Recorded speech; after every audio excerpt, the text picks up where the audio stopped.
I fit the description, December 4th, 2015, in everything after.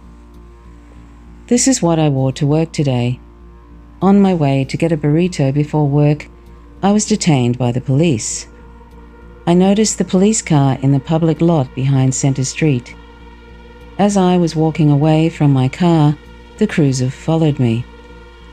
I walked down Center Street and was about to cross over to the burrito place, and the officer got out of the car. "Hey, my man," he said.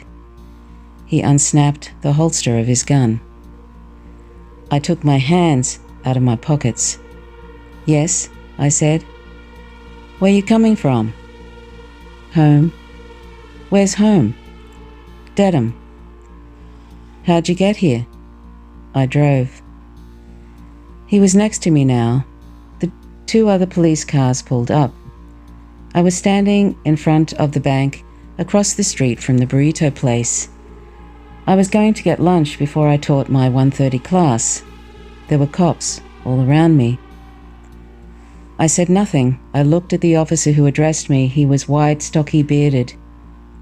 "You weren't over there, were you?" He pointed down Center Street toward Hyde Square.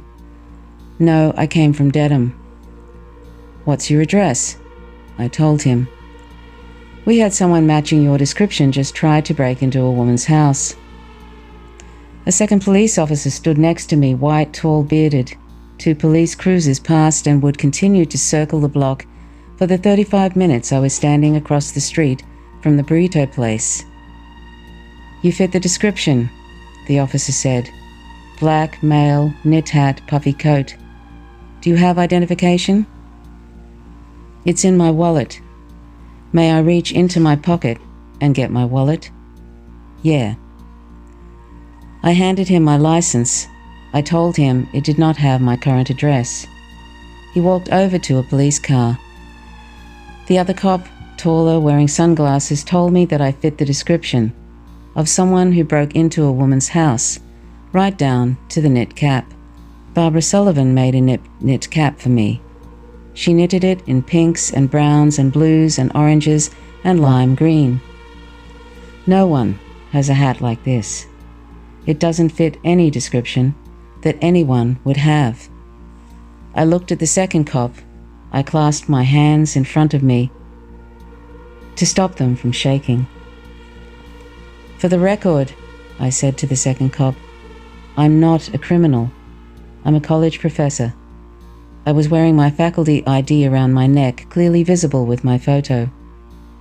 "You fit the description, so we just have to check it out," the first cop returned and handed me my license. "We have the victim and we need her to take a look at you to see if you are the person."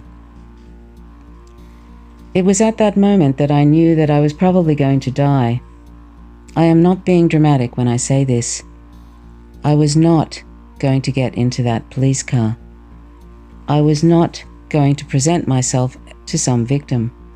I was not going to let someone tell the cops that I was not guilty when I already told them that I had nothing to do with any robbery. I was not going to let them take me anywhere, because if they did, the chance I was going to be accused of something I did not do rose exponentially. I knew this in my heart. I was not going anywhere with these cops, and I was not going to let some white woman decide whether or not I was a criminal, especially after I told them I was not a criminal. This meant that I was going to resist arrest. This meant that I was not going to let the police put their hands on me. If you are wondering why people don't go with the police, I hope this explains it for you. Something weird happens when you are on the street being detained by the police. People look at you like you are a criminal. The police are detaining you, so clearly you must have done something, otherwise they wouldn't have you. No one made eye contact with me. I was hoping that someone I knew would walk down the street, or come out of one of the shops, or get off the 39 bus, or come out of JP Licks and say to these cops, "That's Steve Locke. What the fuck are you detaining him for?" The cops decided that they would bring the victim to come view me on the street.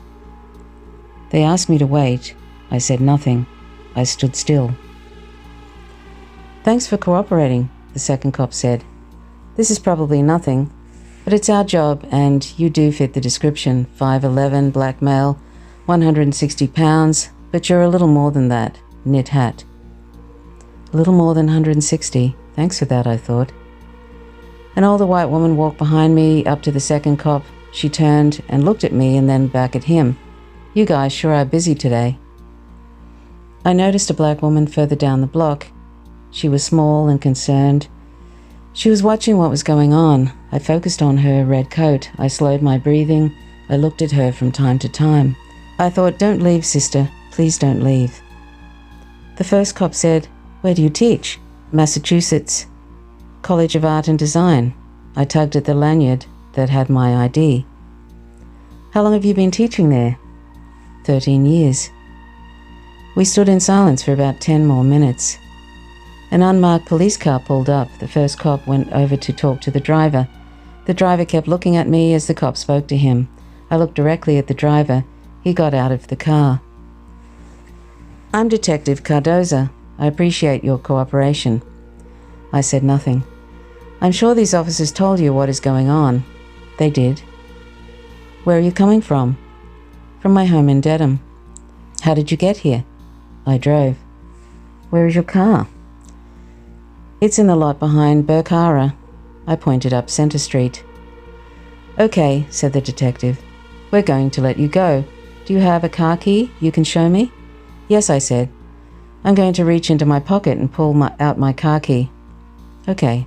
I showed him the key to my car. The cops thanked me for my cooperation. I nodded and turned to go. "Sorry for screwing up your lunch break," the second cop said. I walked back toward my car, away from the burrito place. I saw the woman in red. "Thank you," I said to her. "Thank you for staying." "Are you okay?" she said. Her small, beautiful face was lined with concern. "Not really. I'm really shook up, and I have to get to work." I knew something was wrong. I was watching the whole thing. The way they are treating us now, you have to watch them. "I'm so grateful you were there." I kept thinking to myself, "Don't leave, sister. May I give you a hug?" "Yes," she said. She held me as I shook. "Are you sure you are okay?" "No, I'm not. I'm going to have a good cry in my car. I have to go teach." "You're at Mass Art. My friend is at Mass Art." "What's your name?" She told me. I realized we were Facebook friends. I told her this. "I'll check in with you on Facebook," she said. I put my head down and walked to my car. My colleague was in our shared office and she was able to calm me down. I had about 45 minutes until my class began and I had to teach. I forgot the lesson I had planned. I forgot the schedule. I couldn't think about how to do my job. I thought about the fact my word counted for nothing. They didn't believe that I wasn't a criminal. They had to find out. My word was not enough for them. My ID was not enough for them. My handmade one-of-a-kind knit hat was an object of suspicion. My Ralph Lauren quilted blazer was only a, quote, puffy coat, end quote.